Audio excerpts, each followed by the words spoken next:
आज की क्लास में हम एनालॉजी का जो अभी हमने मॉक टेस्ट लिया था एक दो रोज़ पहले, तो उसका प्रॉपर मॉक टेस्ट को चेक करवा रहे हैं। सोल्यूशन आपको मिलेगा किस क्वेश्चन का क्या आंसर रहेगा। ये क्लास काफ़ी इंपॉर्टेंट होने वाली है। इस मॉक टेस्ट के अंदर एनालॉजी जो कि मेरा पार्ट था, मैंने कवर कराया था, उसके अलावा जनरल अवेयरनेस शाजेब सर ने करवाया था, तो वो भी मेरी क्लास के बाद आपको पेपर चेक करवा देंगे। फिलहाल यहाँ पर एनालॉजी का मॉक टेस्ट फर्स्ट जो है हम उसको चेक करवा रहे हैं। इसका फर्स्ट क्वेश्चन है बच्चों, फर्स्ट क्वेश्चन है इसका, yes, vertex is to pyramid proportion question mark. तो हमें ये समझना है कि वर्टेक्स और पैरामिड का क्या रिलेशन है आपस में। तो इसमें कौन सा ऑप्शन होने वाला है, तो मैं आपको बता देता हूं कि वर्टेक्स और पैरामिड, वर्टेक्स बेसिकली पैरामिड का हाईएस्ट पॉइंट होता है। वर्टेक्स जो होता है बच्चों, वो vertex is the highest point,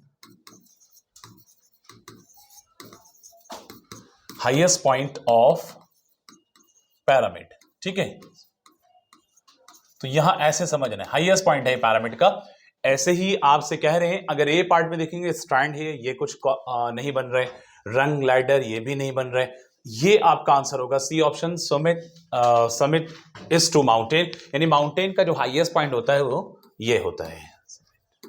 ठीक है, ये आपका आंसर बनेगा। फर्स्ट का आंसर है सी। ठीक है, क्लियर है ये पॉइंट। नेक्स्ट पर आएंगे, हॉर्स इज टू हूफ। अगला क्वेश्चन है आपका क्वेश्चन नंबर 2 जो है, इसके अंदर कह रहे हैं कि horse is to hoof proportion question mark. तो हॉर्स और हूफ में आपस में रिलेशन क्या है। जो देखिए हूफ जो होता है ना, जो हॉर्स के नीचे वाला हिस्सा जो होता है, उसके पैर के बिल्कुल निचले वाले हिस्से का पोर्शन को हम हूफ कहते हैं।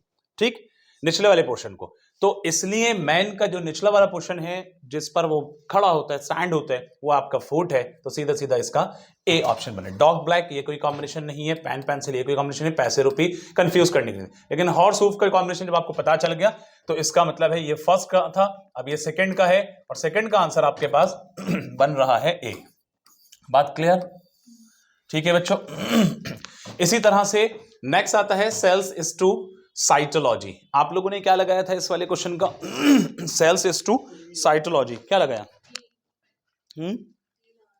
ई डी, अच्छा।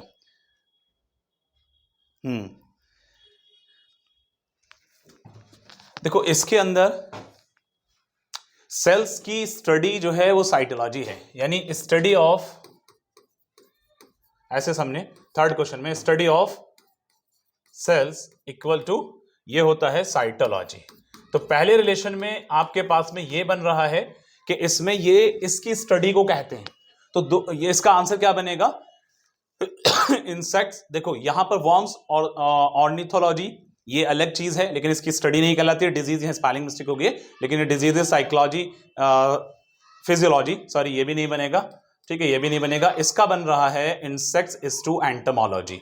इंसेक्ट्स की स्टडी को एंटोमोलॉजी कहते हैं। Insects is to entomology. तो यहां पर आप इसी वे में लिख सकते हैं स्टडी ऑफ इंसेक्ट्स। तो इसका आंसर है क्या है बच्चों? इसका आंसर है एंटोमोलॉजी। बात समझ में आई? ये चीज आपको याद रखनी है इस तरह से। ठीक है, एंटोमोलॉजी। ठीक, तो इसका आंसर कौन सा हो गया? B option.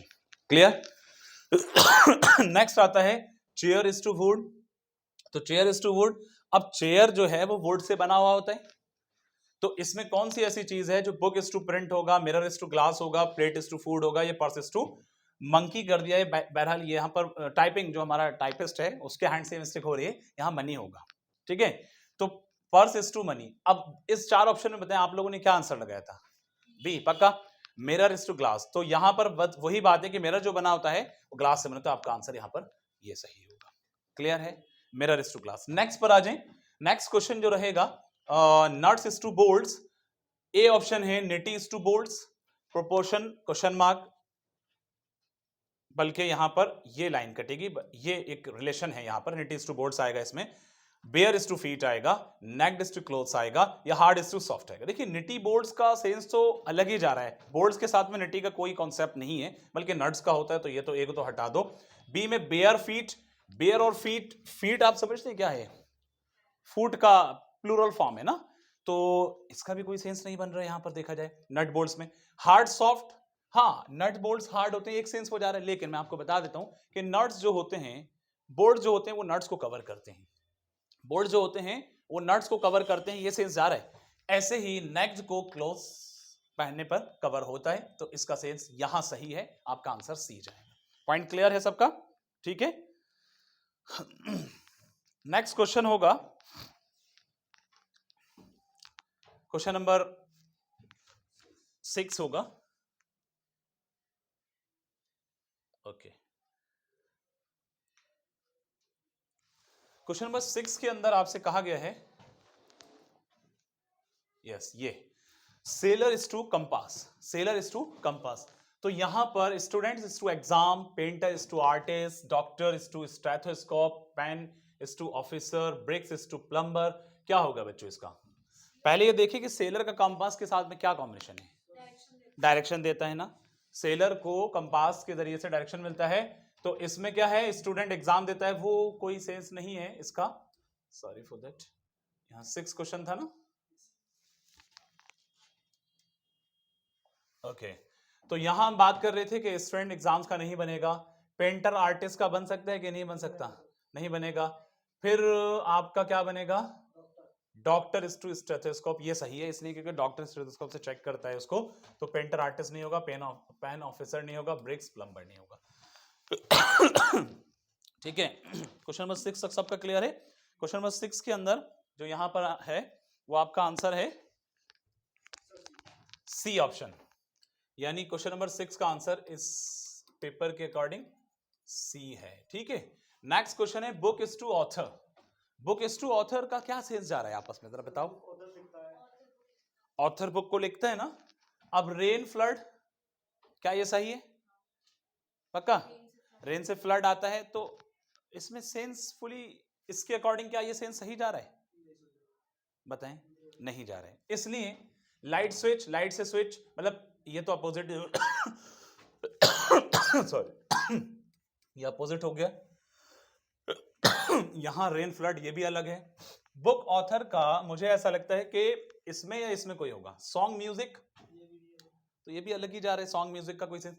तो आपका सिम्फोनी कंपोजर, यानी ये उसको कंपोज करता है, म्यूजिक को कंपोज करता है, और सिम्फोनी उसको कंपोज, हाँ, उसकी रिदम कह लीजिए या उसके लाइंस कह लीजिए, उस तरह से तो उसको कंपोज करता है। तो आपका आंसर होगा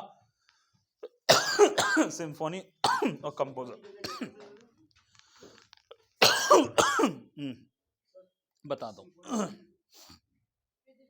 रिदम उसका, समझ रहे हैं? Book is written by author and similarly symphony compose by composer, यानी उसको सेट करता है। क्लियर है ये क्वेश्चन? नेक्स्ट बनेगा आपका गिवन सेट। इसके अंदर जो सेट दे रखा है आपको वो क्या है बच्चों? 6, 12 और 18। तो 6, 12 और 18 का क्या कॉम्बिनेशन बन रहा है? 6, 12, 18 का कॉम्बिनेशन क्या बन रहा है? क्वेश्चन नंबर कौन सा है? 7, 8 है, 7 है, 8 है। 7 का आंसर हमने क्या बताया? सी। क्वेश्चन नंबर 8 देखिए, 8 क्वेश्चन का आंसर होगा 6, 12 और 18। तो इनका आपस में कॉम्बिनेशन ये बन रहा है उमर और सोहानी, 6 इंटू 2, यस, और 6 इंटू 3। बात समझे? तो पहला नंबर एक बार ट्वाइस में जा रहा है तो बीच वाला आ जाता है, और दूसरा नंबर मतलब पहले नंबर से जब थ्राइस कर रहे हैं तो तीसरा आ जाता है। तो ऐसा कोई रिलेशन किसी ऑप्शन में नजर आता है? बी ऑप्शन पक्का? तो 12 इंटू 2 देखो यहां पर बन रहा है बच्चों, 12 इंटू 2 24, 12 इंटू 3 36। आपका आंसर है बी। क्वेश्चन नंबर 8 का आंसर क्या हुआ? बी, सही है। क्वेश्चन नंबर 9 में भी एक सेट आपको दे रखा है जो कि 7, 77, 140 है। कितना है? 7, 77 और 140 है। क्लियर? तो जब 7, 77 और 140 देखे उसका भी रिलेशन को चेक कर सकते हैं। क्वेश्चन नंबर 9 की मैं बात कर रहा हूं। तो 7 है, 77 है और 140 है। देखो एक बात यहां समझ में आ रही है, अगर मैंने 7 को मल्टीप्लाई किया, सोहानी देखना, मंतशा और उमर, चांदनी, 7 इंटू 11, सही है? 7 इंटू 11 रिलेशन देखो, और 7 इंटू 2 कर दो, एक जीरो बढ़ा दो, मतलब कहने का इंटू 20 करने 140। तो 7 इंटू 11 और 7 इंटू 20 का कॉन्सेप्ट जाएगा। बात समझ में आई? सोहानी क्लियर हो रहा है कि नहीं? 7 इंटू 20, 7 इंटू 14, सॉरी 11 और 7 इंटू 20, यानी सेकेंड और थर्ड नंबर को निकालने के लिए पहले वाले नंबर को 11 टाइम्स और पहले वाले नंबर को फिर 20 टाइम्स। अब इसका कौन सा ऑप्शन ऐसा है जो ऐसा बन रहा है? तो सी ऑप्शन मुझे लग रहा है, जैसा कि सी ऑप्शन में सोहानी ने बताया कि 8, 88, 160 है। तो अगर मैंने 8 को यहां पर 11 टाइम रखा प्यारे बच्चों, तो 88 बनेगा कि नहीं बनेगा? और अगर मैंने 8 को यहां पर 8 2 जा 16 उमर और एक 0 बढ़ा दो 20, वही सेम कॉन्सेप्ट आ रहा है। आपका आंसर इसका सी आ गया। क्या आ गया? सी ऑप्शन सही है बच्चों। क्लियर हो रहे? क्वेश्चन आप लोग कह रहे थे कि सर पेपर बहुत टफ है, क्या कहाँ टफ है भाई? सोहानी, मंतशा, उमर, टफ था क्या? सही है, ठीक ही है पेपर तो। या शादिब भाई वाला पार्ट टफ था? शादिब भाई का टफ था। अच्छा, वो हमारे जो वो हैं अफशा, उन्होंने जो टाइप किया, तो एक्चुअली क्या होता है कि जब हम टाइप करते हैं तो डिक्शनरी के अकॉर्डिंग, जैसे लैपटॉप के डिक्शनरी के अकॉर्डिंग वहां पर हाईलाइट करता है, या मोबाइल में टाइप कर रहे हैं तो वहां क्लिक करते हैं, तो वो जैसे वो वर्ड आए उन्होंने वहां पर क्लिक कर दिया उसके अकॉर्डिंग। जो शादिब भाई ने लिख करके दी है तो वो नहीं कर पाए, इसलिए थोड़ा सा उसको सही करवा देंगे। नेक्स्ट क्वेश्चन है बच्चों 10 गिवन सेट। अब 10 नंबर के क्वेश्चन में प्यारे बच्चों आपको दे रखा है, क्या दे रखा है? 832। मुझे लगता है कि ये शायद हमने प्रैक्टिस क्वेश्चन में भी आई थिंक सो कराया था, मंतशा और सुहानी थे उस क्लास में, कराया था ना? तो इसका कॉम्बिनेशन क्या बन रहा है देखो। यहां देखेंगे 3 का मैंने क्या किया? स्क्वायर, सही है, और इसमें -1 किया तो मुझे मिल जाएगा बच्चों 8, मिल जाएगा कि नहीं? और अगर मैंने यहां पर 2 का स्क्वायर किया, ध्यान से देखो, 2 का स्क्वायर किया और -1 किया तो मुझे क्या मिल जाएगा? 3 मिल जाएगा। बात समझ में? यानी लास्ट वाले में जो मैं कह रहा हूं कॉन्सेप्ट समझ में आ रहा है? लास्ट वाले का जब मैं स्क्वायर कर रहा हूं, -1 कर रहा हूं, तो मिड वाला आ जा रहा है। मिड वाले का, उमर सुन रहे हैं, मिड वाले का स्क्वायर करके -1 करें, तो ऐसा कोई कॉन्सेप्ट कहां है? क्वेश्चन नंबर 10 है ना ये वाला? बी। पक्का चेक करते हैं बी ऑप्शन को। देखो 10 क्वेश्चन का यहां बी ऑप्शन यहां कर दे रहे हैं। बी ऑप्शन में दे रखा है बच्चों 63, बी ऑप्शन में दे रखा है बच्चों 63,8,3। तो अगर मैंने बच्चों इसका स्क्वायर किया तो इसका स्क्वायर करने पर 64 -1 करेंगे भाई, तो आपका ये मिल जाएगा कि नहीं मिलेगा? ठीक है, यानी इसका स्क्वायर करके लेस करेंगे। अब ऐसे ही मैंने अगर इसका स्क्वायर किया प्यारे बच्चों, तो 3 का स्क्वायर -1, तो 3 का स्क्वायर -1 क्या होगा? 3 का स्क्वायर क्या होगा उमर? 9, 9 - 1 8। सही है, तो आपका आंसर बी बन रहा है। ठीक है, रिकॉर्डिंग में चल रही है, जो छूटेगा वो उसमें आप रिकॉर्ड देखेंगे। बस कुछ क्वेश्चन आपके निकले, मैंने फिर भी आज वेट किया था, थोड़ा देर वेट किया था मैंने, और कॉल भी करवाई थी। उमर ने किया था आपको, इन्होंने फिर इनको कॉल किया था। 2 बजे निकले हैं? अच्छा चलो, कोशिश करो थोड़ा सा और पहले हो जाए। ये क्वेश्चन सबके क्लियर है 10 तक? कल संडे है, कल वैसे भी मेरी अलग क्लास रहेगी, अलग टाइम, तो कल पूरा टाइम मिल जाएगा, सुबह में रख लेंगे, हाँ डिस्कस कर लेंगे अभी थोड़ी देर में। तो यहां जो है कितने क्वेश्चन हो गए? 10 नंबर तक। अब 10 के बाद 11 से देखेंगे, इसको हटा देता हूं। क्लियर है ना सबका? ठीक है, 11 नंबर। तो बच्चों 11 नंबर में, अच्छा 11 है ना, 10 है 11। तो 11 क्वेश्चन में आपसे क्या कह रहे हैं? चांदी देखिएगा, गिवन सेट क्वेश्चन नंबर 11 की मैं बात कर रहा हूं। इसमें लिखा है 31, 19, 41। ये आपको एक सेट दे रखा था। अब जब इसको देख करके आपको क्या लगता है कि क्या ऑप्शन ऐसे बन रहे हैं? अगर मैं इसमें प्लस माइनस कुछ करूं, कोई परफेक्ट नंबर भी नजर नहीं आ रहा, लेकिन मुझे लगता है कि सारे के सारे प्राइम है ना? ये शायद ये भी प्रैक्टिस क्वेश्चन में था ना? ये सारे के सारे प्राइम नंबर हैं, क्योंकि 31 प्राइम नंबर क्या होते हैं? Prime number are those number which have only 2 factors, 1 and number itself. Okay, यानी 31 भी ऐसा नंबर है जिसका एक 1 फैक्टर है, एक 31 खुद है। ऐसे 19 है, ऐसे 41। अब ऐसा कौन सा सेट यहां नजर आ रहा है 11 क्वेश्चन के अंदर कि जो आपको ए बी सी, देखो अगर ए में देखते हैं तो इसमें 27 है, प्राइम नहीं है, कंपोजिट है। बी में देखते हैं तो इसमें 51 कंपोजिट है, 33 भी कंपोजिट है। सी में देखते हैं तो इसके अंदर सारे प्राइम है। तो आंसर इसका बनेगा बच्चों सी, इसलिए क्योंकि सी के अंदर 29, 17, 37। कोई प्रॉब्लम है? ठीक है, 29 एक ऐसा नंबर है किसी में नहीं आता है, सही है, 17 भी 30। बाकी कहीं देखो ऑप्शंस एग्जामिनर अक्सर ऐसे रखते हैं, अब जैसे 51 रखा यहां सोच करके, तो बच्चे कुछ 51 को ही प्राइम समझ लेते हैं, लेकिन 17 3 51 होता है और 3 7 51 हो गया। तो कुल मिलाकर के ये है कि इसके कई फैक्टर हो रहे हैं और प्राइम होगा तो एक या दो ही फैक्टर होंगे, एक 1 होगा एक वो खुद होगा। मतलब समझ में बात आ रही है? ठीक है। नेक्स्ट क्वेश्चन, क्वेश्चन नंबर 12 है। 12 क्वेश्चन के अंदर आपसे कहा गया है बच्चों भोपाल, पनाजी एंड गांधीनगर। क्या कह रहे हैं बच्चों? भोपाल, पनाजी एंड गांधीनगर। तो इसके ऑप्शन है अमृतसर, इलाहाबाद, पटना, बड़ौदा। तो उमर, चांदनी, जितने बच्चे बैठे हैं सब लोग देखें कि यहां जो है आपका ये रिलेशन क्या है, सारे के सारे कैपिटल है। देखो भोपाल, पनाजी और क्या था, गांधीनगर। तो सोहानी आप बताइए, मैंने ये क्वेश्चन क्योंकि मुझे याद है कि आपको कराया है, ये आपके कैपिटल हैं, सही है? और कौन से स्टेट्स के हैं ये भी आप जानते हैं। तो क्या भोपाल जो है ये एमपी का है, एमपी स्टेट है, उसका कैपिटल उमर, उसका कैपिटल भोपाल है।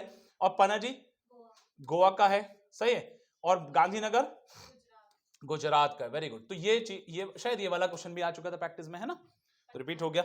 अब क्या है इसमें ऑप्शन के हिसाब से देख करके देखने की यहां पर जितनी चीजें आ रही थी वो सारी क्या आ रही थी भाई, कैपिटल आ रहे थे।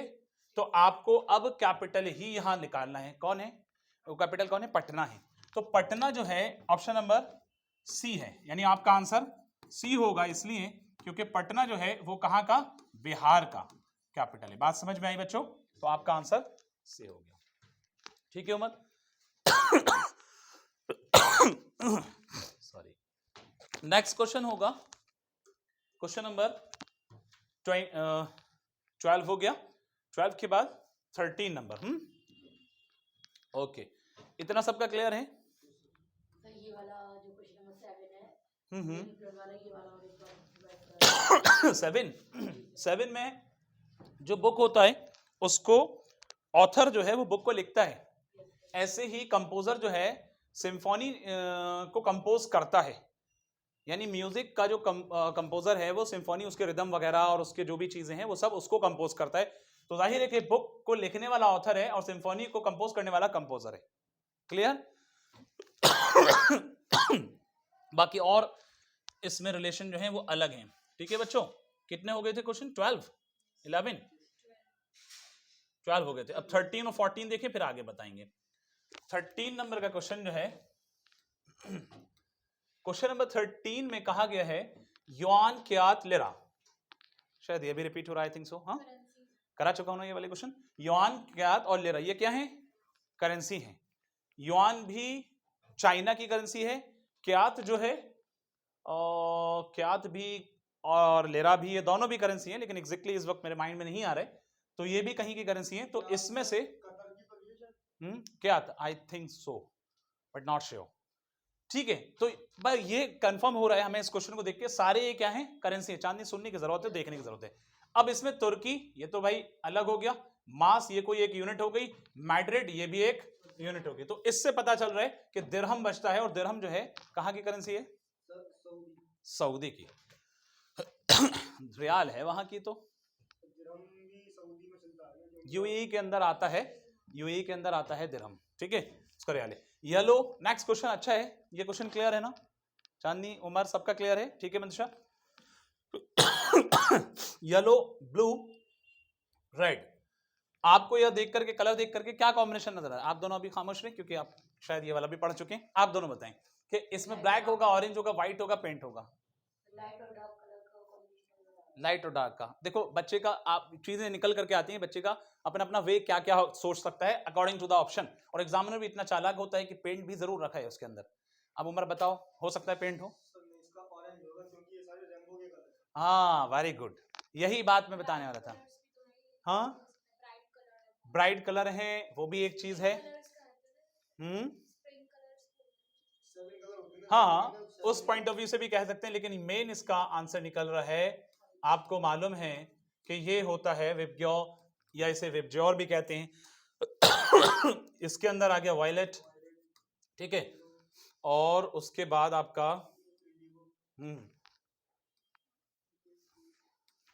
ये हो गया वायलेट, और इसके बाद ये हो गया इंडिगो, और उसके बाद हो गया ये ब्लू।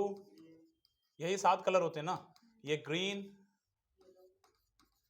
फिर येलो,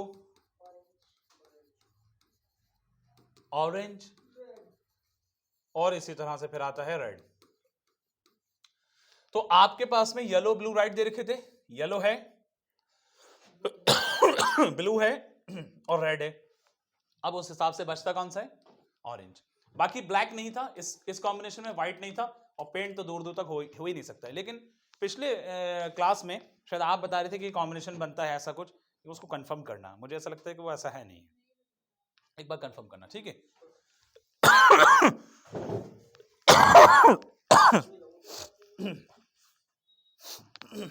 इसमें तबीयत ठीक नहीं है थोड़ा, क्योंकि कल रात से ना बहुत ज्यादा प्रॉब्लम हो रही है। मैंने दवाई तो ली है।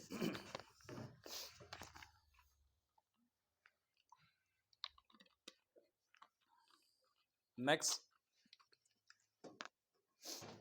जी बच्चों, और 14 हो गए, 15 से देखना है। सबका क्लियर है 14 तक?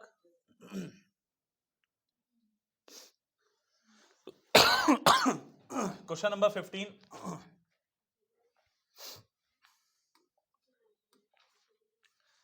15। में इस क्वेश्चन में आप लोग पूछ रहे थे कि ये कैसे किया है। देखो बच्चों सुनो जरा, 15 नंबर का क्वेश्चन है और इसमें लिखा है CEGI, इसका कॉम्बिनेशन ऐसे बनाए RTVX, सही है बच्चों। अब इसके साथ में आपको आगे क्या दे रखा है? प्रोपोर्शन। तो यहां पर आपने लगाया, ये प्रोपोर्शन हो रहे। अब यहां है IKMO, इसके साथ में क्या कॉम्बिनेशन? देखो C से जब R पर आएंगे तो क्या बनेगा, या according to the forward counting और बैकवर्ड काउंटिंग, उसको भी जज करना है। अगर हम C से R पर जाने तो कितना गैप हो रहा है? 15 का। तो आपने यहां पर पक्का +15, E से T पर आएंगे, R के बाद क्या होता है? ST, इसमें 2 बढ़ रहे हैं तो C के बाद इसमें भी 2 बढ़ गए, तो ये भी +15 है। और E के बाद FG 2 बढ़ रहे हैं और T के बाद UV 15 का हो रहा है पक्का। ऐसे ही G के बाद HI 2 बढ़ रहे हैं, V के बाद WX 2 बढ़ रहे हैं, 15। बात क्लियर है?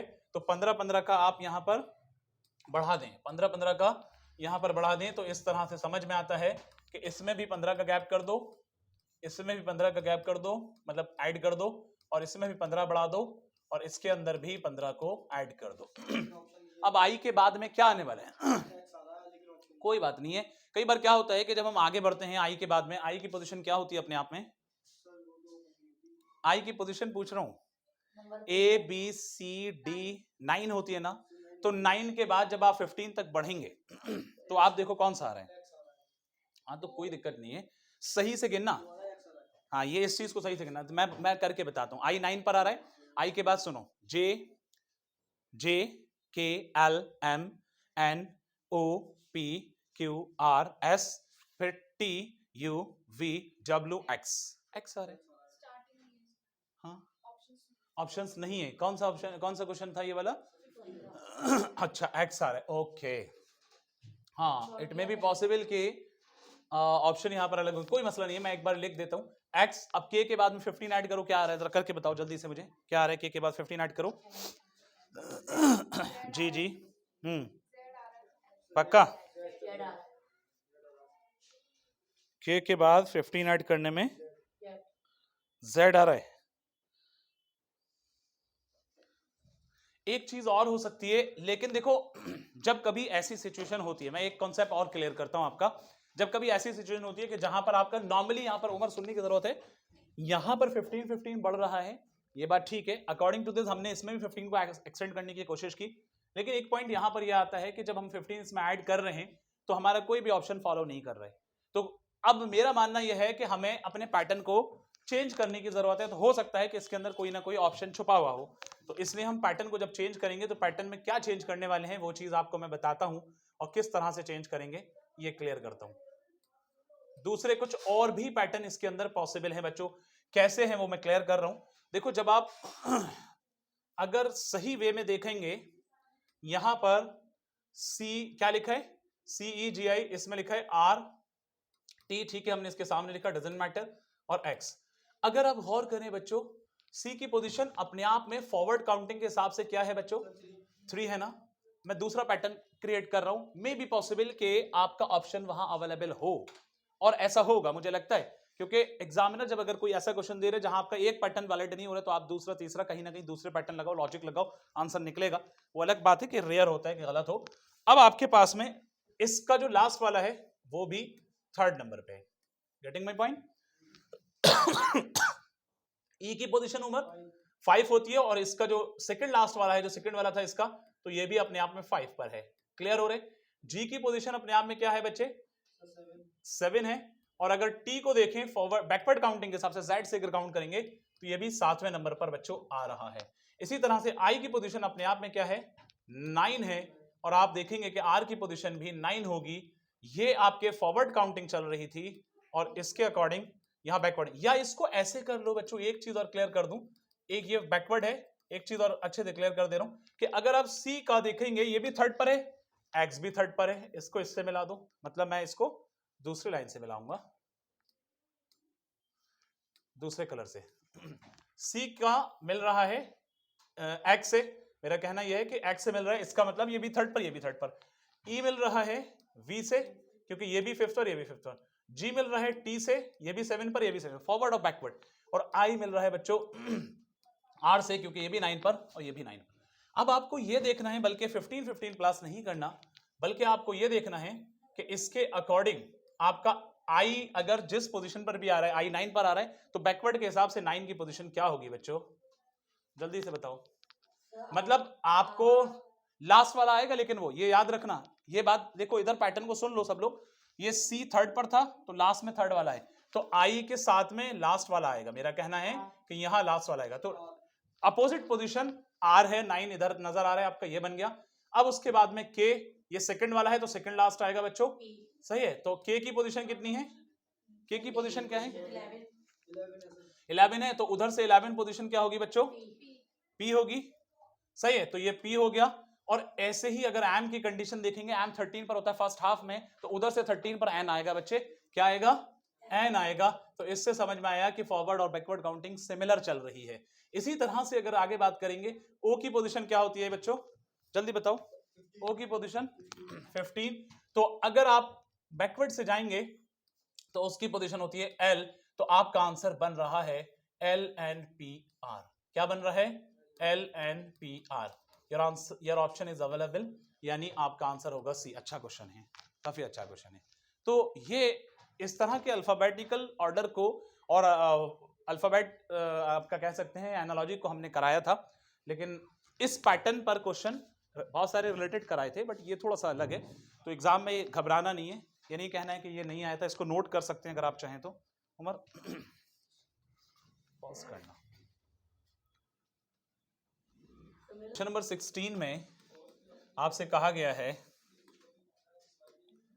कि X M A E, X की पोजीशन अल्फाबेटिकल ऑर्डर या फॉरवर्ड काउंटिंग के अकॉर्डिंग 20 कितना होता है? एक्स वाई जेड, तो 26 पर होती है, 24 हो गया। एक्स की पोजीशन क्या है बच्चों? 24। एम की position according to the alphabetical order ये फर्स्ट हाफ में आएगा तो 13। ए की पोजीशन 1 या इसको 01 कह लीजिए, और ई की पोजीशन 05 या 5 कह लीजिए, एक ही बात है। अब देखो, मैंने पोजीशन को लिखा इसलिए है क्योंकि इसको देख करके कहीं ना कहीं अगर मैं यहाँ लॉजिक लगाता हूँ कि इसका आंसर बन रहा है 16, तो 16 अगर यहाँ 24 और 1 25 और 13 और 5 18, 25 और 18 जाएंगे तो 16 तब भी नहीं बच रहे। या इसको अलग से कुछ भी इन 4 नंबर का एडिशन या सब्ट्रैक्शन किसी वे में अगर लेंगे उम्र, तो वहां पर ऐसा नहीं बनेगा। तो इसके लिए एक कॉन्सेप्ट और समझ में आता है कि अगर मैंने यहाँ 2 + 4 किया बच्चों, इधर देखना, तो क्या बना? 6। अगर मैंने 1 + 3 किया बच्चों, तो यहाँ क्या बना? 4। अगर मैंने यहाँ 0 + 1 किया तो इसका 1 ही आएगा। सोहानी बात समझ में आ रही है?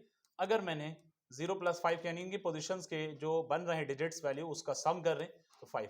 जब मैं ये देख रहा हूं कि अगर मैं 6 4 सबको ऐड कर लेता हूं एक साथ में, 6 + 4 + 1, तो फाइनली यू गॉट 6 6 10 और 5 15 और 1 कितना आंसर आया बच्चे? 16 आंसर आया। कितना आ गया? 16। ठीक है। तो यहां बन रहा है 16, यानी इसका आंसर 16 आ रहा है इस पर। तो इससे समझ में आ रहा है कि जो हमारा लॉजिक लग रहा है इस तरह से ये सही जा रहा है। ऐसे ही जब आप V और T और N और G, अब जल्दी जल्दी पोजीशन बताएं। V की पोजीशन क्या होगी सोहानी, मंतशा बताइए? 22। और T की पोजीशन क्या होगी बच्चों? 23 होगी भी, नहीं 20 20 होगी ना, हाँ मुझे लगा 23 बताया, तो 20 होगी। अब यहाँ पर n की पोजीशन क्या होगी, फर्स्ट हाफ के बाद आ रहा है 14 और g की पोजीशन 7। जब आप इन सब का यानी इनके डिजिट्स का अगर आप सम करते हैं तो यहाँ देखेंगे जरा, इससे क्या बनेगा बच्चे, 2 + 2 4, इससे क्या बनेगा 2 + 0 2, इससे क्या बनेगा 1 + 4 5, और इससे क्या बनेगा 7 का 7 ही रहेगा। तो सबका जब सम करते हैं तो 4, इसका सम करेंगे 2, इसका सम करेंगे 3 और इसका 7 अपनी जगह है। तो सबका सम करने पर बनता है 2 3 5 और 7 12 और 4 12 और 4 ये, अच्छा वहां एक मिस्टेक है, 4 + 1 हमने यहाँ 3 लिख दे, इसको रिपीट कर देने, यहाँ कितना हो जाएगा 5 हो जाएगा, सही है, यहाँ कितना हो जाएगा 5। तो 5 2 7 7 14 और 4 18, आपका आंसर बनेगा 18, ऑप्शन नंबर डी। क्लियर है, ठीक है, ये पैटर्न समझ में आ गया सबके? हाँ कोई बात नहीं है, ये अब क्लियर है ना सबका, ठीक है। अगला क्वेश्चन होगा आपका 17 नंबर, ठीक है बच्चों, 17 नंबर 17 का इतना सबका क्लियर है, इसको इरेज कर दें उमर, रिकॉर्डिंग में मिलेगा आपको, देख लेना, थोड़ा सा टाइम कम है तो अब आगे पर आ रहे हैं 17 नंबर, क्वेश्चन नंबर 17 क्वेश्चन में कह रहे हैं ए एफ आई, जरा देखो ए एफ और आई, ए की पोजीशन 1, एफ की पोजीशन कितनी है बच्चे 6 या 5, अच्छा 6 है, सॉरी 6, एफ की पोजीशन हो गई 6 और आई की पोजीशन 9, 9 6 15 और 1 कितना हो रहे हैं, 9 6 15 और 1 16, 16 सही है, कितना हो रहा है बच्चों 16। लेकिन आप अगर यहां पर जाएंगे तो मेरे ख्याल से ये पैटर्न नहीं बन रहा, चलो कुछ और देखते हैं, कोई बात नहीं है, नेक्स्ट पैटर्न इसमें लगाते हैं, क्योंकि यहां पर नंबर नहीं दे रखे बल्कि एम दे रखे, तो इससे एक चीज समझ में आती है बच्चों, देखो ए एफ आई, एक चीज और देख लें, is equal to M, but हम जानते हैं कि एम की पोजीशन कितनी है 13, कितनी है 13, और ए की पोजीशन कितनी है 1 और एफ की पोजीशन 6 और इसकी पोजीशन 9, तो ये इसको मिलाकर क्या बन रहा है 169, और 13 का स्क्वायर क्या होता है 169, क्लियर, पैटर्न निकल कर आया, तो 169, यानी अगर मैंने 13 का स्क्वायर किया तो मुझे मिलेगा 169। तो इससे समझ में आ रहा है बच्चे, ऐसे ही आगे बढ़ेंगे, ए नहीं समझ आया चांदनी आपके, A D D is equal to L, A 1 ये हो गया 4, ये हो गया 4, 144 किसका होता है, एल की पोजीशन 12 है तो 12 का स्क्वायर हो गया। इसी तरह से अब आपके पास जो बन रहा है ए बी ए है, और ए की पोजीशन 1, बी की पोजीशन 2 और ए की पोजीशन 1, 121 का होता है 11 का स्क्वायर। तो इससे बहुत अच्छे से क्लियर हो रहा है कि आपका जो 11 का स्क्वायर है, अब यहां पर कौन सा ऑप्शन है, ए 11 की 11 पर मतलब कौन सा अल्फाबेट आता है, मैं कहना ये चाह रहा हूं के आएगा पक्का, तो आपका आंसर ये के हो जाएगा, ठीक है उमर। नेक्स्ट एक क्वेश्चन है, question number 18, palaeontology is to fossil, ये क्वेश्चन क्लियर है कि नहीं है, ये वाला पैटर्न क्लियर है सब बच्चों का, मुश्किल तो नहीं है कुछ, आसान ही है, एक बार फिर से बता दें। देखो इसको ऐसे समझो कि इसके जो शुरू के 3 अल्फाबेट दे रखे थे, उन 3 अल्फाबेट से जो नंबर बन रहा है, उन 3 अल्फाबेट से जो नंबर बन रहा है वो बन रहा था 169 पूरा नंबर, ठीक है। अब इसके सामने जो एक अकेला अल्फाबेट है उसकी पोजीशन है 13, तो 13 का स्क्वायर क्या है चांदनी 116, ऐसे ही ये 3 अल्फाबेट थे तो इसका बन रहा है 144, इसके सामने जो आ रहा है तो उसकी पोजीशन क्या है 12, मतलब 12 का जब स्क्वायर कर रहे हैं तो 144। ऐसे ही बच्चों जब हम इसके सामने के ये इन अल्फाबेट को देखते हैं तो ये बनता है 121, और 121 का स्क्वायर होता है, मतलब ये किसका स्क्वायर है 11 का, यानी इसका स्क्वायर रूट है 11, और 11 की पोजीशन जो है वो के पर आता है, मतलब के जो है वो 11वें नंबर पर आता है, तो आपका आंसर के हो जाएगा, के एल एम। तो ऐसे तो सीक्वेंस आप यहां ऐसे नहीं लगाएंगे, क्योंकि इसका एम का इसके साथ रिलेशन क्या है और एल का इसके साथ रिलेशन क्या है, जो चीज आप बता रहे हैं वो कहलाता है फ्लूक, तुक्का, और तुक्का हर जगह पर फिट नहीं बैठता है, बात समझ में आई। हाँ, यहाँ आप कैसे कंफर्म कर पाएंगे, मान लीजिए अगर ये चीज ऐसे नहीं होती, नहीं ये तो सीक्वेंस वाइज आ रहा है, लेकिन इसके कॉम्बिनेशन में कुछ और पैटर्न बन रहा होता तो फिर चेंज भी हो सकता था ना, पॉसिबल है।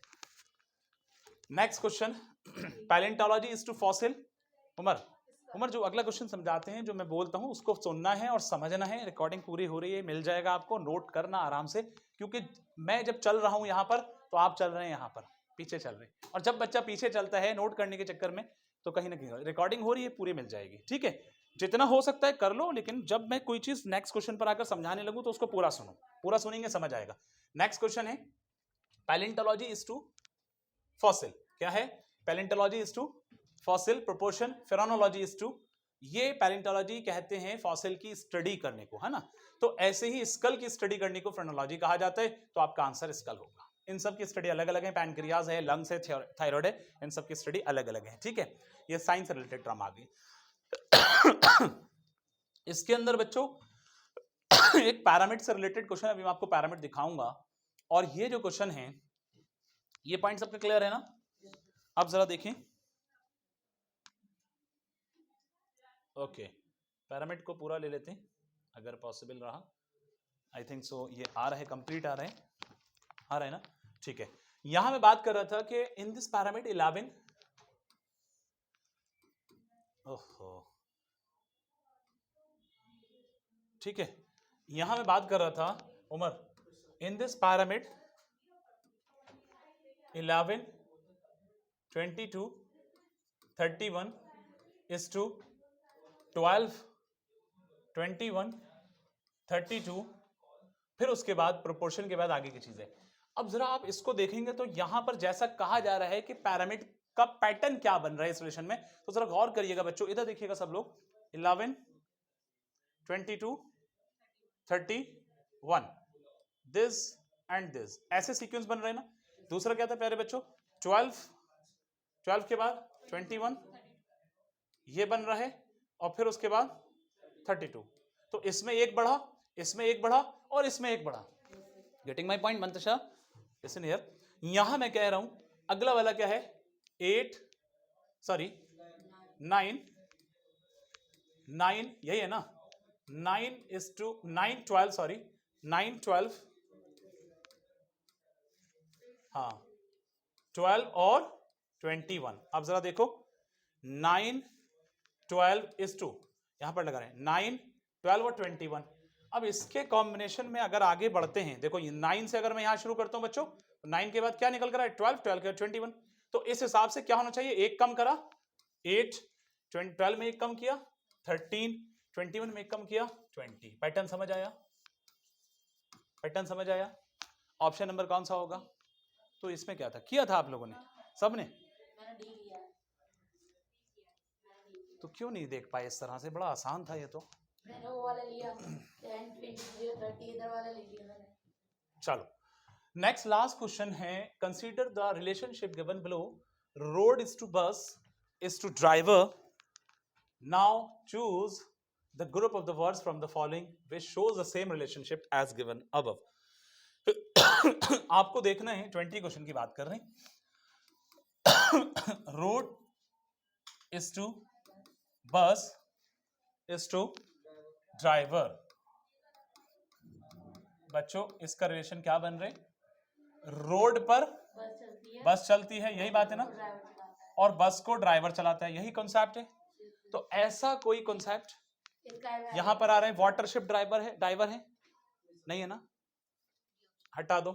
पेपर लेटर रीडर है, हटा दो।